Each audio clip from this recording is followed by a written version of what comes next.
여러분 안녕하세요. 왕조중심 꿀국사 꿀입니다. 자, 오늘 날짜로 6월 27일이죠.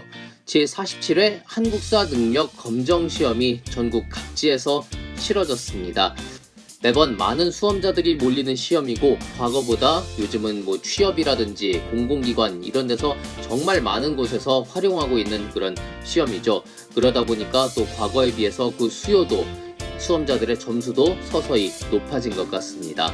특별히 이번 시험 같은 경우에는 유형이 새롭게 바뀌었지요. 기존에 초급, 중급, 고급해서 각각 이렇게 두 급수씩, 그러니까 초급에서 5급과 6급, 중급에서 3급과 4급, 고급에서 1급과 2급을 내던 과거와는 다르게 이번엔 새롭게 그 유형이 바뀌었습니다. 이제 세 가지 유형에서 두 가지 유형, 기본과 심화로 바뀌어서 기본에서 4급과 5급, 6급, 심화에서 1급과 2급, 3급을 이렇게 점수별로 등급을 낼 수 있게 됐습니다. 그만큼 기존에 중급을 응시하시던 분들은 이제 시험이 어려워지지 않았나 많이 부담을 느끼실 수 있었을 텐데요. 제가 시험을 보고 오니까 과거 그 고급 시험과 크게 다르지 않았다. 어쩌면 그보다 조금 쉬웠다라는 그런 생각을 하게 됐습니다.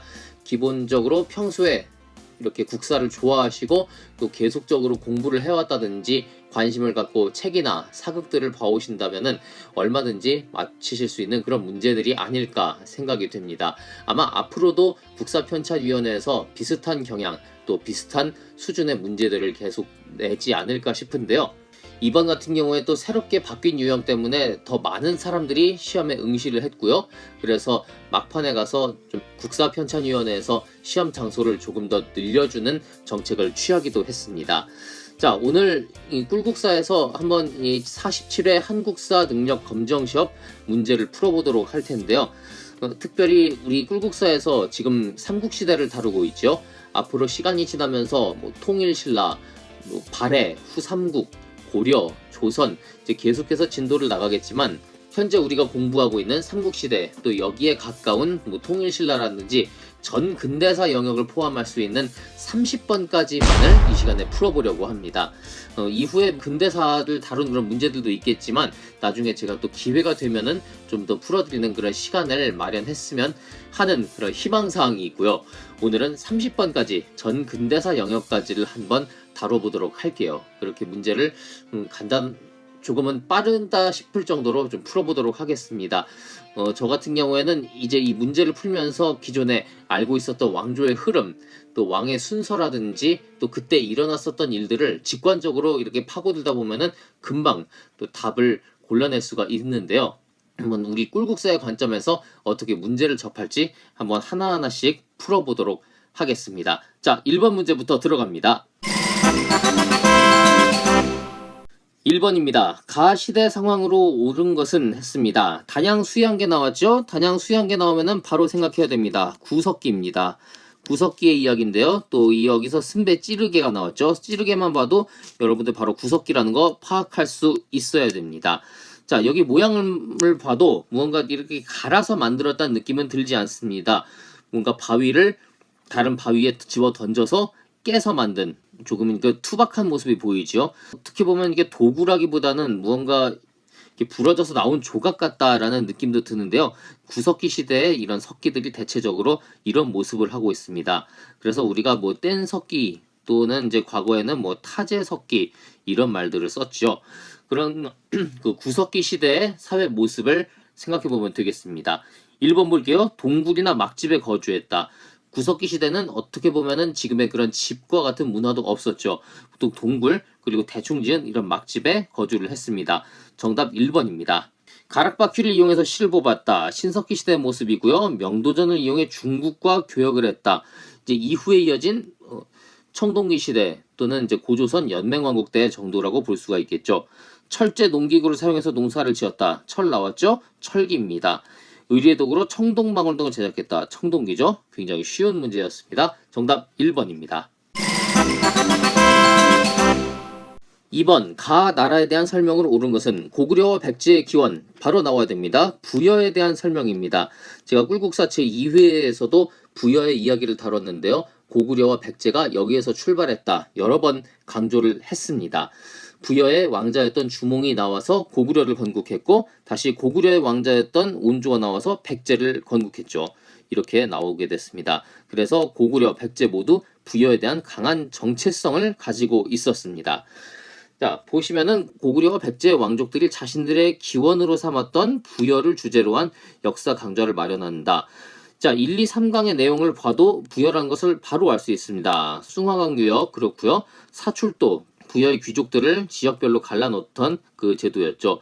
일책 12법 이거 역시 부여의 제도였습니다. 부여라는 거 바로 알 수 있는데요. 보겠습니다. 신성구역인 소도를 두었다. 소도 다른 말로 소떼라고도 하는데요. 삼한의 이야기였습니다. 2번 영고라는 제천 행사를 열었다. 부여하면 영고 바로 생각나시죠? 부여 이야기입니다. 혼인 풍속으로 민며느리제가 있었다. 옥저였죠. 부족 간의 경계를 중시하는 책화가 있었다. 동의 이야기입니다. 목지국을 비롯한 많은 소국으로 이루어졌다. 소국으로 이루어진 거 삼한의 이야기인데요. 그 중에서도 목지국이 바로 마한의 이야기가 되겠습니다. 삼한 중에서 마한이고 나중에 백제가 이 목지국을 무너뜨리고 마한을 다 차지하게 되죠. 자, 정답 2번 되겠습니다. 3번입니다. 가에서 다까지 일어난 순서대로 옳게 나열한 것은 자, 여기 보면 학생들이 이야기를 하고 있는데 이 왕의 이름들을 보시면은 백제의 왕들이 등장하는 것을 알 수 있습니다. 이것이 몇 대 왕인지만 알아도 답을 바로 유추할 수 있는데요. 비유왕, 백제 20대 임금 되겠습니다. 백제 20대 임금이고요. 근초고왕, 신라의 전성기를 이끌었던 백제 13대 임금입니다. 자, 근초고왕, 백제 13대 임금이고요. 이때가 4세기 때라는 걸 알 수 있죠. 백제 최전성기였죠. 자, 광개토대왕이 5만의 군대를 보내 신라를 지원했다. 광개토대왕 고구려의 19대 임금입니다. 참 앞에 참고로 보시면은 근초고왕이 평양성을 공격해 고국 원왕을 전사시켰다. 고구려 16대 임금입니다. 자, 이것만 봐도 바로 순서를 알 수 있겠죠? 이게 먼저고 이게 나중의 일입니다. 이때 고궁원왕을 전사시킨 일로 고구려가 원한을 품고 있다가 훗날 광개토대왕이 다시 백제를 공격합니다. 이때 고구려의 머리를 숙이고 무릎을 꿇었던 왕이 바로 백제 17대 아신왕 되겠습니다. 자, 순서가 이렇게 된다는 거 알 수 있겠죠?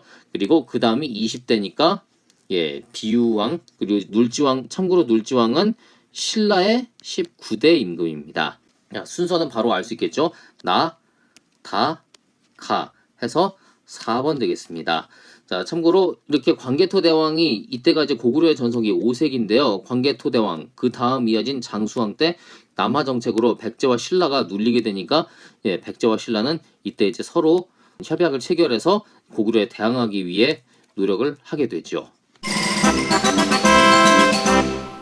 밑줄 그은 왕의 재위 시기에 있었던 사실로 옳은 것은 보겠습니다. 왕이 다시 명령을 내려 좋은 가문 출신의 남자로서 덕행이 있는 자를 뽑아 명칭을 고쳐 화랑이라고 했다. 화랑하면 바로 생각나야 합니다. 자, 신라가 이때부터 이제 6세기 전성기가 찾아오는데요. 6세기 신라의 전성기를 이끈 왕, 뭐니 해도 24대 진흥왕 되겠습니다.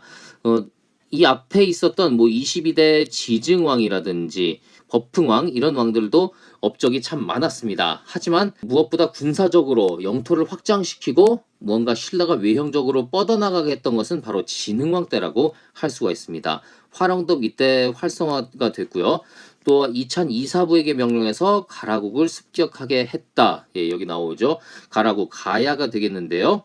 이 나라를 멸망시켰다. 진흥왕 때 또 가야를 통합하기도 합니다. 진흥왕 시기에 있었던 사실을 고르시면 되겠습니다. 1번 거칠부가 국사를 편찬했다.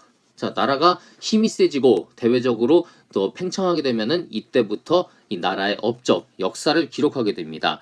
이 국사라는 것이 보통 명사로서의 국사가 아니라 실제 책 이름이었습니다. 고유명사입니다. 국사라고 하는 그런 역사책을 편찬한 겁니다. 바로 24대 진흥왕 때 이야기였습니다. 정답 1번 되겠고요. 김원창이 웅천주에서 반란을 일으켰다. 41대 헌덕왕 때 이야기입니다. 2차 돈의 순교를 계기로 불교가 공인됐다. 불교 공인한 거 여기 나오죠. 23대 법흥왕 때 이야기입니다. 최고 지배자의 호칭이 마립간으로 바뀌었다. 이전에 이사금이었는데 17대 뇌물마립간 때부터 마립간이라는 호칭을 쓰게 되고 이후에 뇌물마립간을 포함해 5왕이 마립간이라는 호칭을 썼습니다. 자장의 건의로 황룡사 구층 목탑이 건립됐다. 황룡사 구층 목탑 하면 생각나야 합니다. 첨성대와 더불어서 27대 선덕여 왕때 일입니다. 정답 1번 되겠습니다. 5번 다음 설명에 해당하는 문화유산으로 옳은 것은 부여 능산리 절토에서 출토됐다. 예, 능산리 하면 바로 생각이 나야 됩니다. 여기에 이제 해당하는 그런 유물들이 있는데요. 백제 왕실의 의례에 사용된 것으로 도교와 불교의 요소가 복합적으로 표현됐다. 네, 백제의 대표적인 유산이기도 하고요. 항상 도교와 불교가 합해진 것이다 라고 설명이 되는 유물 되겠습니다. 1번 금동 대향로가 되겠죠. 여기 보면은 이런 여러 가지 연꽃 무늬들을 봤을 때 불교의 요소가 있고 좀 신선과 같은 그런 모습들, 구름과 같은 모습들이 있는데 여기에서 도교의 특징을 발견할 수 있습니다. 불교와 도교의 복합적으로 표현된 거 바로 금동 대향로. 저희 꿀국사에서 백제 진도를 나갈 때도 썸네일에 이 금동 대향로 모양을 쓰고 있습니다. 정답 1번 되겠습니다.